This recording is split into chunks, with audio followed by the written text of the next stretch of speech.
Welcome to When Not Yet Becomes Right Now, the podcast where we dive deep into the moments of transformation, the times when not yet shifts into right now and everything changes. I'm your host, Jen Ginty, and this podcast is all about those pivotal moments in our life journeys. You know the ones, when the hesitation fades, when we take that first step, even if it feels like a leap. It's in these moments that growth and healing begins. Each episode will explore stories of resilience, moments of clarity, and the sparks that ignite real change. From personal experiences to expert insights, we'll uncover how people navigate the complex journey we call life and come out stronger on the other side. Whether you're searching for that spark in your own life or just curious about how change unfolds for others, you're in the right place. We'll discuss the ups and downs, the breakthroughs and setbacks, and how to embrace the right now, even when it feels out of reach. Because sometimes the hardest part of the journey is realizing that the moment you've been waiting for has already arrived. So take a deep breath, settle in, and let's get started. Hello and welcome to When Not Yet Becomes Right Now. I have an amazing guest today and I want to introduce her. Her name is Brooke Deanne and she is a trauma healing mentor, rapid transformational therapist, and LLP practitioner dedicated to helping women break free from cycles of abuse and trauma.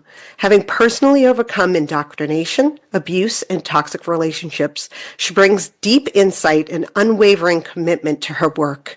As a best-selling author, speaker, and advocate against religious abuse and domestic violence, Brooke empowers survivors to rewrite their stories, heal their nervous systems, and reclaim their true selves.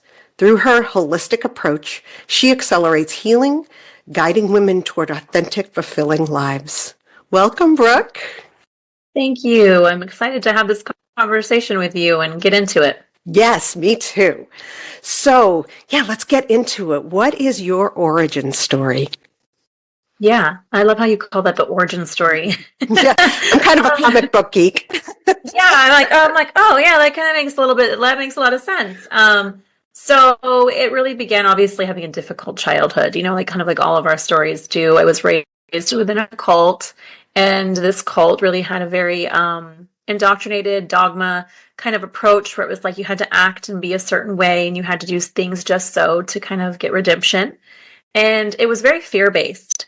And I just remember growing up as a little girl just being like, wow, God is really angry and God is supposed to be also love, but he's also very angry and I don't know if I'm going to be saved and I might get destroyed. And that was really the teachings that they had. It was very fear-based doomsday. And I was afraid. I was afraid of doing something bad and not being able to have God's grace and in the fact that there was this promised world of where we would be perfect if we did obey. And so there was a lot of pressure really on me as a young child to perform. And my father and my mother really wanted this belief system to be instilled in me and their children because that's what they were taught. And my father wanted perfection. He wanted us to act and do just like and be the example to everyone else. And so that recreated this sense of I'm never enough. I don't know if I can ever be enough. And I really held on to that story for a long time. And that made me actually get into a relationship that was pretty much the carbon copy of what my experience of a man was with my father. And that relationship, I kept that relationship for 17 years because I didn't know any better. I didn't know any better what an abusive relationship was or what a healthy relationship was. I just knew what I'd only experienced. And so when I broke free from both of those in 2017, I left the cult, which meant that I lost my family and I lost the whole entire community.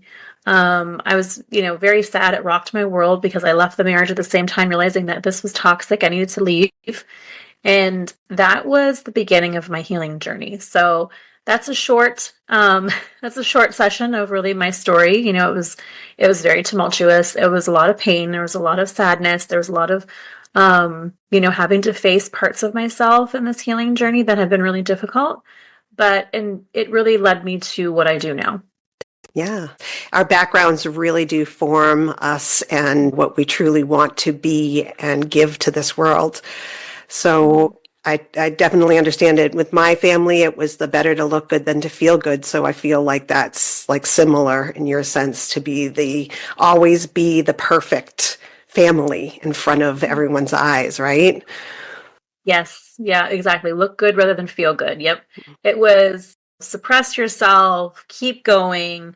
Doesn't matter how you feel. It's about what can you show on the outside so people can present themselves a certain way. And I really learned that was where all my perfectionism came from, which I still struggle with today as an adult. If it's not done perfect, then I'll kind of procrastinate or I won't know what to do because I'm thinking that it needs to be perfect rather than just jumping in and doing it. And these beliefs from childhood, they exist in our adult world too. We just don't really always know this. We're not usually always conscious of this, but it is very much operating our lives today. Yeah, absolutely. And religion, that's a lot to unpack. Oh, I, girl, yes. yes, I Say have that. I have my own religious trauma that, isn't even a fraction of your own. Going to church every Sunday with my abuser, being told that I have to honor him no matter what. And again, looking like that perfect family in front of everyone. It was a lot. I was sent to Catholic school, and I think Catholic school immediately turns people into, non-Catholics in a sense. But tell me a little bit about your background with that. With the religious trauma. Yeah. Yeah. I'm going to be honest. I've only been out for 8 years and I'm still kind of unraveling it. It is really deeply programmed if you're born into it because your parents were kind of instilling that into you from the beginning and that becomes your core belief system. So when I left and it was like I had to shatter like my entire identity and my entire belief system, I was like, whoa, where am I? I was like, what the heck do I believe? Who am I? What am I even doing here? Like there was all of those questions you kind of ask yourself when you have this spiritual awakening process. And it was very scary. And to this day, I'm still kind of unraveling some of the trauma that I endured in that religion because it really began from being sexually abused when I was a little girl. And I didn't realize that was really the root cause, but it made so much sense that I felt so deeply unsafe in my body. And there was so much shame and all of these other components that I couldn't even really heal. I was just this traumatized woman walking around trying to survive. So it's no wonder that I didn't realize I was in the toxic situations that I was in because I didn't know any better. And I think the religious programming really is when it's fear based, your body also takes all that on energetically in your nervous system. So I found myself to realize when I left, I was like, wow, I have so much anxiety. I have so much fear. I have so much self doubt, lack of self trust. I realized that, a lot of the scriptures in the Bible and what the doctrine that they taught was your heart is treacherous. You can't trust yourself. And so I was like, oh my gosh, as I unraveled that truth, I was like, oh, no wonder I doubt myself all the time. I'll feel something, but I will doubt it Mhm. because I was taught to think, oh, my intuition shouldn't be trusted. I can't even trust myself. So how could I trust anybody else? And then I started to see how that made me feel like I couldn't trust anybody on the outside because once I had lost that society that I was a part of, I was like, well, there's no one that I can trust in this world. Yeah, And that is a deeply lonely place to be. it is. And you know what? That's the complex PTSD that you get from this. Yes. When you're steeped in this, this fear, you are changing Mm-hmm. your body chemistry and your brain neurons are changing based on that, giving you hypervigilance and all the hypers that you can imagine because you have to always be on guard. Yes. You're always wondering, like, you're always like, oh my gosh, is God watching me? They're always, they tell you God watches to you, your every move, right? Oh, is God watching me? Am I doing something bad? Am I going to get in trouble? It's always this very authoritarian God that I was taught to believe that Mhm. if good or bad, black or white, there is no gray area. There is really, it was they said it was love, but it was really like, well, if you don't do this, you're going to get destroyed. And how scary to think have that type of programming and that belief system where you think, oh my gosh, I could get destroyed if I don't do what I'm supposed to be doing. And that was what made me want to stay, even though I knew it wasn't true anymore, even though I had done the research and said something's not right here, this isn't adding up anymore. I still was like, well, maybe I'll just fake it because this is too scary to go into the big world of unknowns. And, but then I realized I can't. It doesn't resonate with me anymore. I can't do this. Yeah. And you called it a spiritual awakening. Can you tell us more about that? Yes. That really helped. I really started and began in 2020 when my ex-husband and the father of my children died unexpectedly. When we left that religion, we both were very lost. We really didn't know who we were. And he really turned to addiction to kind of help numb his pain. And I was witnessing all of that and I'm trying to help him through his struggles. And then when he passed, I was really devastated because, we had grown up together. I had known him for a majority of my life. And then seeing my children grieve him, it was like a grief I had never experienced before. And that really helped me to awaken to, okay, what am I doing here?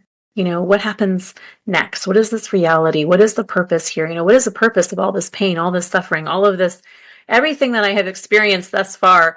Why? And I kept asking, and I kept actually the more I asked, the more I received the answers. And I started to trust what was coming through and started to trust my intuition in the calling of, oh, this is the next thing to help me heal. Oh, this is the next understanding of where I'm supposed to go, or the next mentor that would literally just show up like magic to help me work through the thing that I was struggling with. And I started to see the beauty of the universe and the synchronicities that were kind of happening in my life. And I started to be open to the magic of it. And I was like, okay, well, this is really difficult, but there actually is some beauty and some magic to this. And that's when I started to really go deeper into the healing journey, because I realized it wasn't just throwing positivity and love and light on all my pain, which a lot of people do in this journey. In the beginning, they'll do this because nobody really wants to sit with their uncomfortability. No. Nobody really wants to sit with their emotions, right? It's hard. This is hard work. This is difficult. This is the real deal. Yep. Right. If you came here to awaken in this life, this work is tough stuff. But I have found the more that I have allowed space for it, the more perspective I get, the more understanding I get, the more love I get for myself, the more acceptance of what is, rather than trying to chase the validation or trying to chase the answer, and realizing that some of these things just don't have answers. Like being abandoned by your parents. You're never going to figure out why that had to happen. You're never going to really find the solution. It just is, and you can't change it. And when we can let go of control and just let go and come into acceptance, there's a freedom there. And I feel like I've had to do that time and time again. But it's okay. This is just the process. Yeah. You spoke about intuition, and Yeah. I had a conversation with someone recently about how intuition is really difficult for someone who's been in abusive situations to really work through. Like, I did not trust my own intuition, because when you have an abuser, you don't know, your intuition can't help you in that sense, because you don't know how they are that day. You don't know what they're thinking that day. So any intuition you have doesn't protect you in many cases. So learning to trust intuition is just so important. Yeah, I think it's really, we shut that part of ourselves off, and we don't mean to do it. It's just that survival part of our brain, and that amygdala it's kicked into high gear, and our whole entire body feels like an alarm system is constantly on. And how can you access safety when you're in that state? You can't. No. I had realized I had never experienced safety until I was 39 years old. Yeah. 39 years old.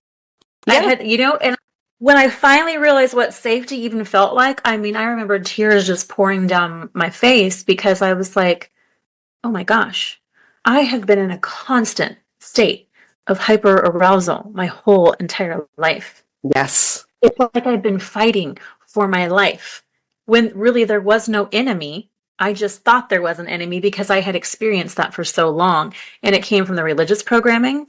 I was always told that Satan, the devil's coming to devour you, and he's going to come and, he's going to come, he's evil, and his demons they're going to trick you. They're going to trick you, and you're going to lose God's favor because you're going to fall into the trap. So I had not only this experience of believing that, oh my gosh, I got to look at every corner. Where is Satan and his demons trying to trick me? And then there's the other component of being in the abuse, being sexually abused, not being able to connect with your body, not feeling safe, and then having the abuse from in a partnership where you're always on eggshells. You're always like wondering, oh, when is the next blow up? When is the next thing going to hit the fan? And you don't realize that you've never experienced it until you actually experience what safety is. Yeah. What it feels like. Right? Yeah, absolutely. Yeah. I sometimes feel as though I get glimpses of it with that feeling of safety. And, I've felt it throughout my life, but I don't think there would be a steady time I could basically like look at and say, okay, I felt safe consistently in this amount of time.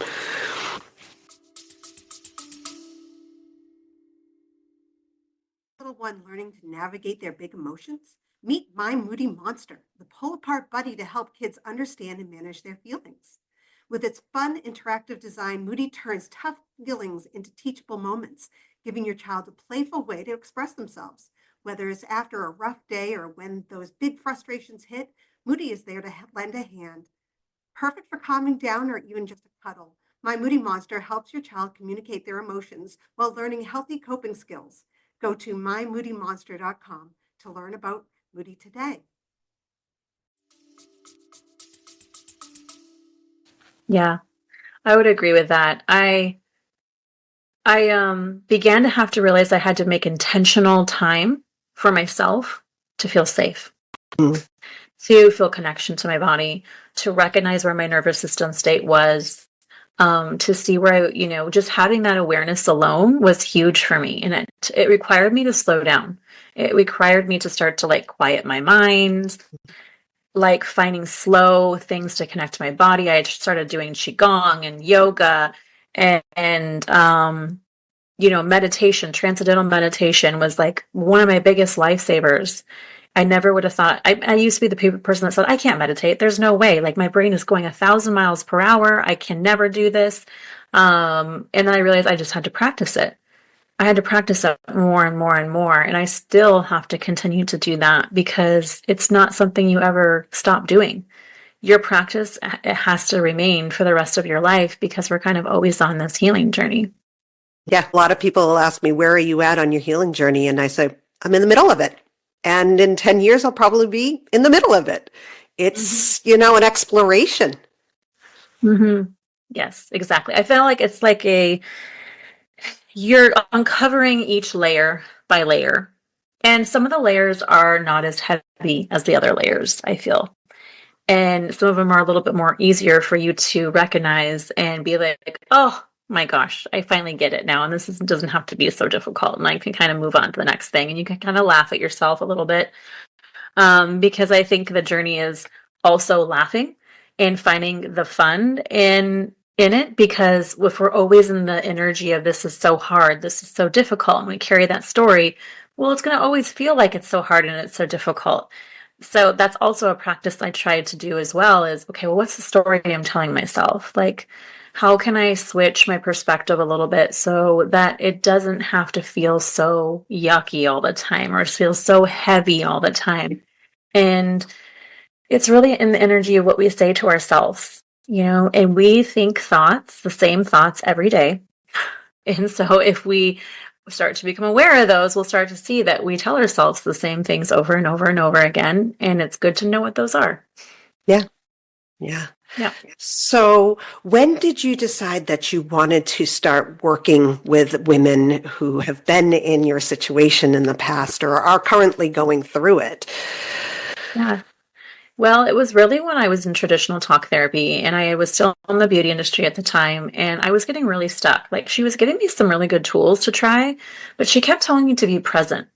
And I would like try to make her explain that concept to me, and she would try to explain, and my brain and body could not like even understand what she was trying to say. So I felt a big disconnect from the traditional talk therapy method when she kept telling me to do something that I had never experienced before. And so I was eventually led to RCT, which is what I do today, rapid transformational therapy. It's a type of hypnosis that accesses that subconscious part of the brain, and that really helped me with my complex PTSD. It learned to help me be more present, to be able to process, actually to feel safe to process emotions and all of these things. And when I discovered this, I said, this is my path. This is how I'm meant to help people because I've walked it. And a lot of therapy, therapists in this world haven't walked the path of leaving a high control religion or a cult. Mm-hmm. A lot of them haven't walked the path of being in a very abusive relationship. Some have, but a lot of them can't resonate with it. They've just learned from a book, and a book doesn't teach life experience. A book doesn't teach the things, that empathy does, and being able to witness somebody in their pain because you know the exact pain they've been through. And I said, I've got to do this. And that's when I went back to school. And I've been on that journey ever since, just continuing my education to really be able to embody who I want to be in this life and to help the women and men, I'd help men as well, to help them, access their authentic self. Wow. I love the modalities that they have now.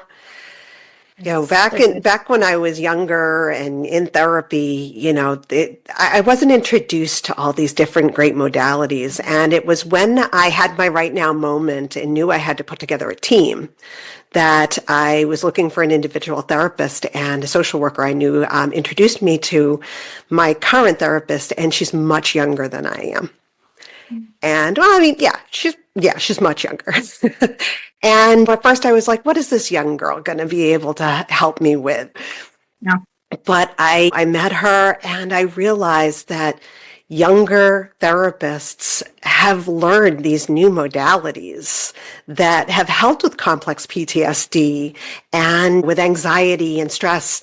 And so it opened up a whole new world for me about, the different modalities that we have for PTSD. Can you tell yeah. me a little bit more about the rapid transformative therapy? For sure, yeah. So it's hypnotherapy mixed with cognitive behavioral therapy, psychotherapy, and NLP, which is neuro-linguistic programming. And so for anybody who doesn't understand what that is, it's really just helping you to understand how your brain operates. I really like to teach people the neuroscience behind their brain and how, there is plasticity and, you're able to kind of mold and rewire the brain because you have power over your mind. You just don't realize it because these past events and these past parts of you are really operating you. And you don't know that either until you kind of go into this healing journey. But I want people to be able to empower themselves. So I want to give them the guides and the tools to be able to say, oh, okay, this makes so much sense. Mhm. Now I can understand myself a little bit more because we're not like, when we've had these experiences, we can feel broken, but I always tell people we're not broken. We just have lost parts of ourselves and we've got to access them again. And we've got to connect with them again so that we can feel more integrated, so we can feel more whole. Because these experiences, they kind of broke off pieces of us, right? Every time that something happened, and then we created a belief system from it. And, or, if it was, someone made us feel like we were not enough, all of a sudden we believe that we're not enough.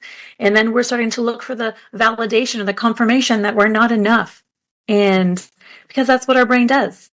And just learning these things and these tools in itself is really, really helpful. But I always tell people this is not just the only modality. When I went on my search for my help, I tried multiple modalities. There is no just one ticket to freedom.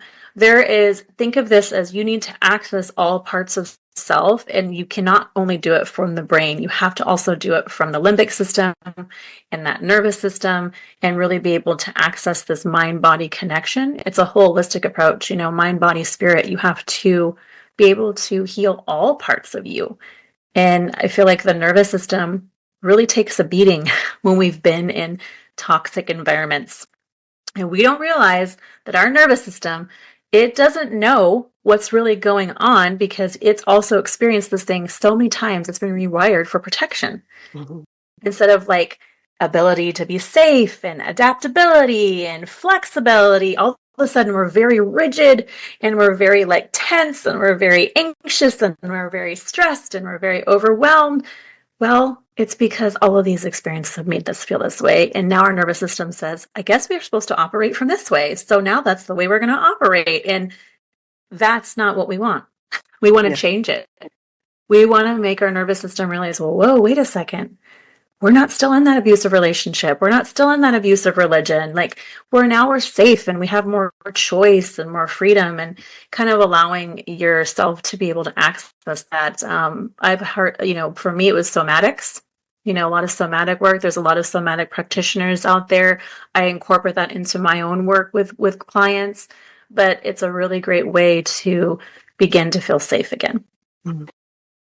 Yeah, the hyper, like the hyper arousal, the hyper vigilance, all those kind of things.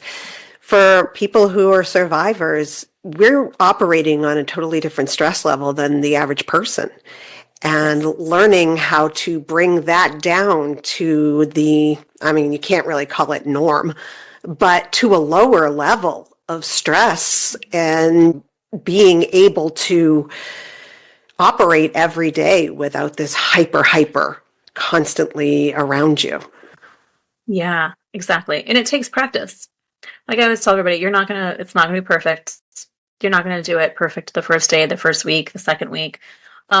It's gonna be a continual thing where you're gonna I still have to be present and be like, oh, what is coming up here for me right now? Like right before we got on this call, I was feeling a little overwhelmed. I just gotten off a call with my book editor, and I was like feeling a little overwhelmed about my book launch coming up. And I was like, you know what? I gotta sit down for 10 minutes before this podcast, and I need to do some overwhelm for somatic work. And that's what I did. I connected to my body. I did some breathing. I did some movement, and I came on here. I was more calm. I was more grounded. I was able to be more present. But if I would have came on here dysregulated, I probably would have not said any of this stuff and been just like trying to fumble around and figure it out. So when you're working with survivors and working through the nervous system and using a more holistic approach, what are some of the things that you will do with, let's say, a new client? Yeah, of course. So the first thing that I automatically always do is we create safety.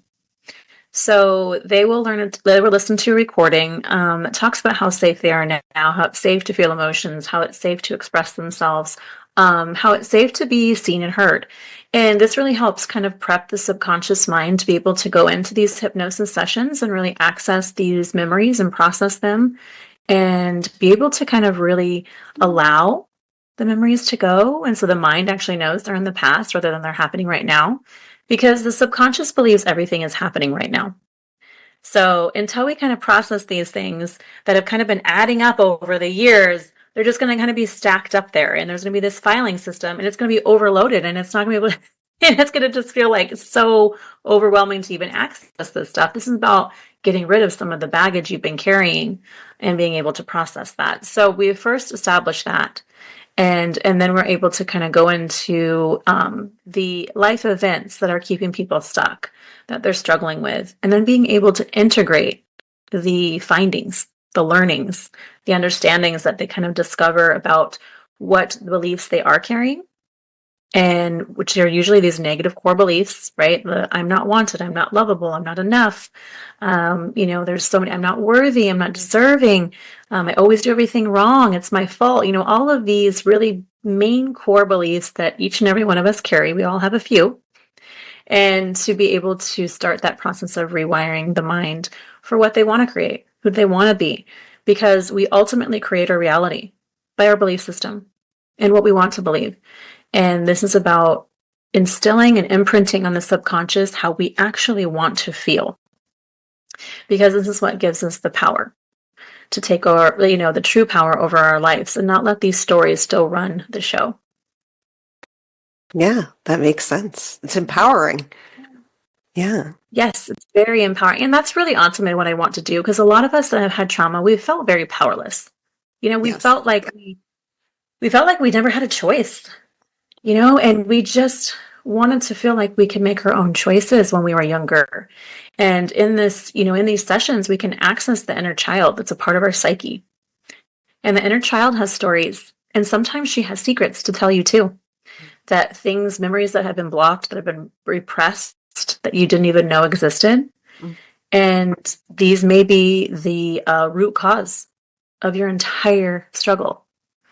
And I know that was really my experience. I had, the finding access to my inner child really helped me heal on a deeper level because she had things she needed to tell me, why I struggled with body shame and body dysmorphia and not loving myself.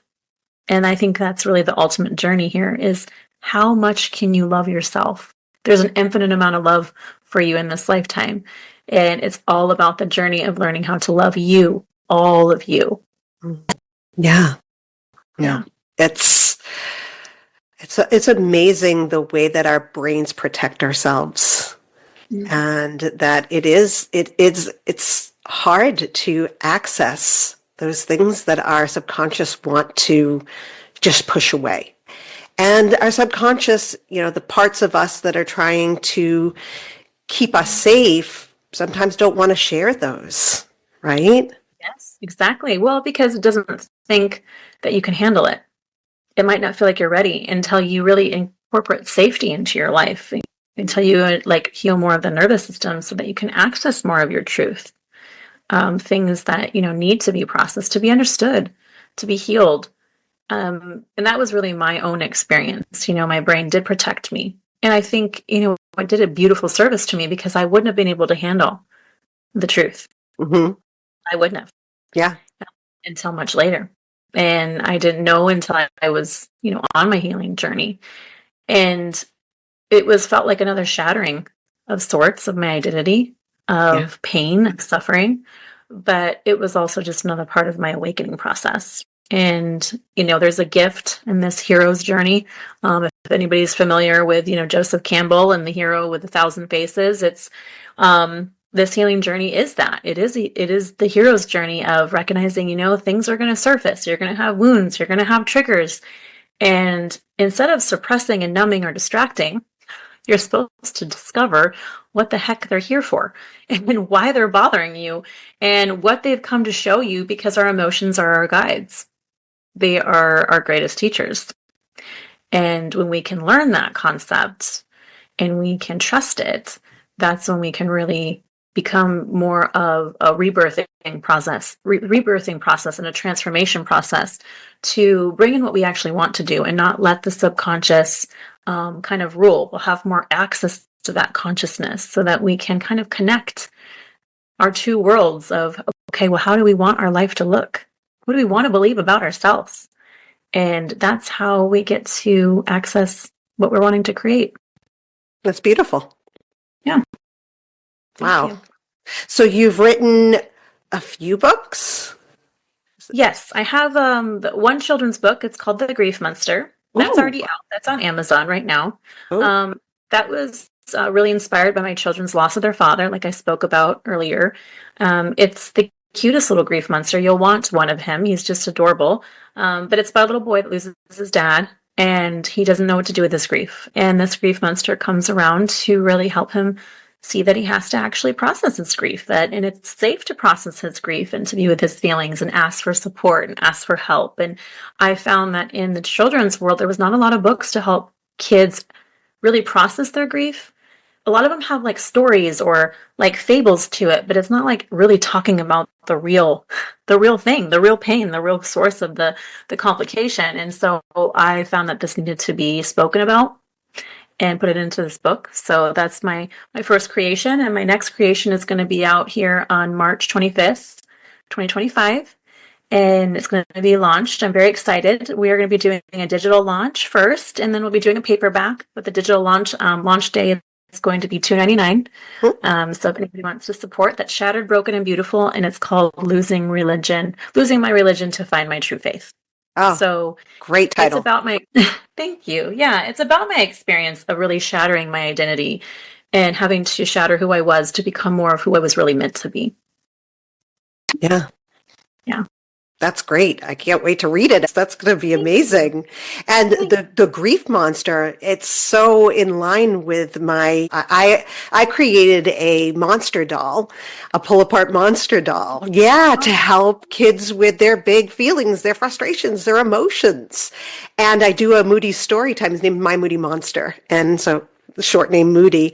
So we do Moody story time, and I'm going to need to get that grief monster into Moody story time. Oh, I love it. I need to see this monster. Yeah, we'll have to exchange. That is so, so cool. Oh, you have him right here. That's Moody. That is beautiful. Thank you. Is like the emotional intelligence help. I wasn't taught emotional intelligence. Honestly, a lot of us weren't, because it's a generational thing. We're just now learning.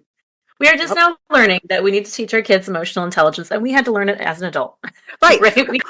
Well, that's I created Moody out of my own frustrations with my PTSD. And when I realized that this could be a good communication tool for parents to their children, especially because, like you said, I was never taught, that I could show my emotions.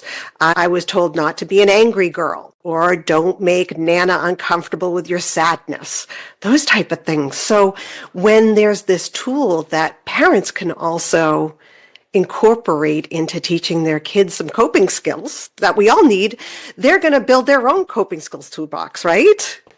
Yes, I love that. Yeah, that's a beautiful gift you're giving children. Thank you for doing that. And you too. I can't wait to read this book. I can't wait for Moody and I to read the book. Yes, yeah, I'm excited for sure. I will send you the link, and that way you can have it in the show notes too for anybody that's interested. Perfect. Yes. So the book is coming out. I'm sorry, say it again. When is the book March coming out? 25th, 2025. Oh, okay. Excellent. Yes. So where can we find you? So you're going to be able to find the book launch on Amazon, but you can find me at lifecoachinggoddess.com. That's my website. And then I'm on all the social media under Life Coaching Goddess or Brooke Deanne.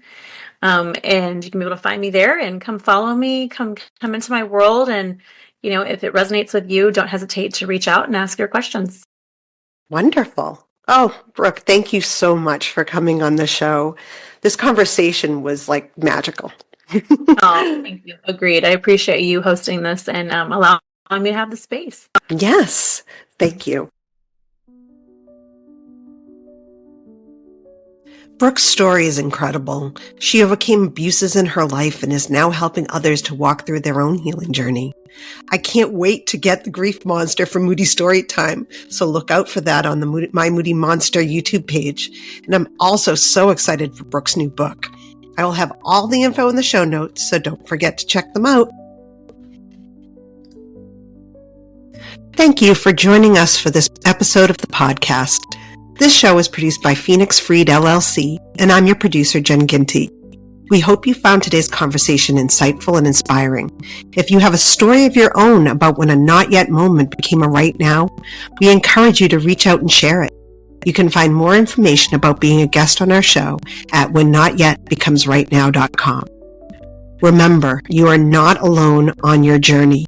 Whether it's a journey of healing, growth, or transformation, every story matters. Thank you for listening, and we'll catch you next time with another inspiring episode.